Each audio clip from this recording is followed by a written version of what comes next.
എറണാകുളത്ത് തന്നെ ഒരു പ്രമുഖമായിട്ടുള്ള ഒരു കോളേജിൽ ഒരു പർട്ടിക്കുലർ കോഴ്സ് പഠിക്കാൻ വേണ്ടി ആകെയുള്ള വിദ്യാർത്ഥികളുടെ എണ്ണം എന്ന് പറയുന്നത് 3 ആ എൻ്റയർ കോഴ്സിന് ആ കോളേജിലുള്ള അധ്യാപകരുടെ എണ്ണവും 3 അപ്പോൾ അതായത് 1:1 ഡിഗ്രി ഫസ്റ്റ് ഇയർ ഒരു വിദ്യാർത്ഥി, സെക്കൻഡ് ഇയർ ഒരു വിദ്യാർത്ഥി, തേർഡ് ഇയർ ഒരു വിദ്യാർത്ഥി.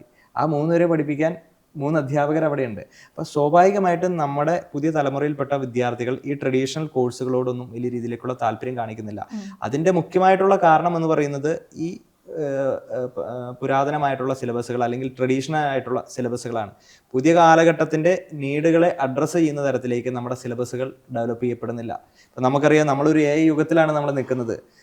ഓരോ സെക്കൻഡുകൾ കഴിയുന്തോറും AI-യിൽ പുതിയ മാറ്റങ്ങൾ ഉണ്ടാകുന്ന ഒരു സാഹചര്യമാണ്. എന്നാൽ ആ മാറ്റങ്ങൾക്കനുസരിച്ച് നമ്മുടെ സിലബസുകൾ മാറുന്നുണ്ടോ? ഇപ്പം നമ്മളൊരു കോഴ്സ് ആരംഭിക്കുന്നതിന് മുൻപ് തന്നെ തലേ വർഷം തന്നെ സിലബസുകൾ സെറ്റ് ഔട്ട് ചെയ്യുകയാണ് യൂണിവേഴ്സിറ്റി. ആ സിലബസിന് അംഗീകാരം കിട്ടുന്നതിന് വേണ്ടിയിട്ട് 1 വർഷം, 1.5 വർഷം അല്ലെങ്കിൽ 2 വർഷം എടുക്കുന്നു. ആ 2 വർഷത്തിന് ശേഷം അംഗീകാരം കിട്ടി ഒരു വിദ്യാർത്ഥി ഒരു കോഴ്സിന് ജോയിൻ ചെയ്ത് 3 വർഷം, അതായത് കോഴ്സ് കഴിയുമ്പോഴത്തേക്കും ടോട്ടലി സിലബസ് സെറ്റ് ചെയ്ത് 5 വർഷമാകുന്നു. അപ്പോൾ ടോട്ടൽ മാർക്കറ്റിലുള്ള നീഡ്സിനെ എല്ലാം എന്ത് ചെയ്യുന്നില്ല, അത് അഡ്രസ്സ് ചെയ്യപ്പെടുന്നില്ല. അപ്പോൾ ഈ ഔട്ട്ഡേറ്റഡ് ആയിട്ടുള്ള സിലബസുകൾ, സ്കിൽ ഓറിയൻറ്റഡ് അല്ലാത്ത കോഴ്സുകൾ സ്വാഭാവികമായിട്ടും നമ്മുടെ വിദ്യാഭ്യാസ മേഖലയിൽ ഒരു വലിയ രീതിയിലേക്ക് പിന്നോട്ടടിക്കുന്നുണ്ടെന്നുള്ളൊരു യാഥാർത്ഥ്യമാണ്.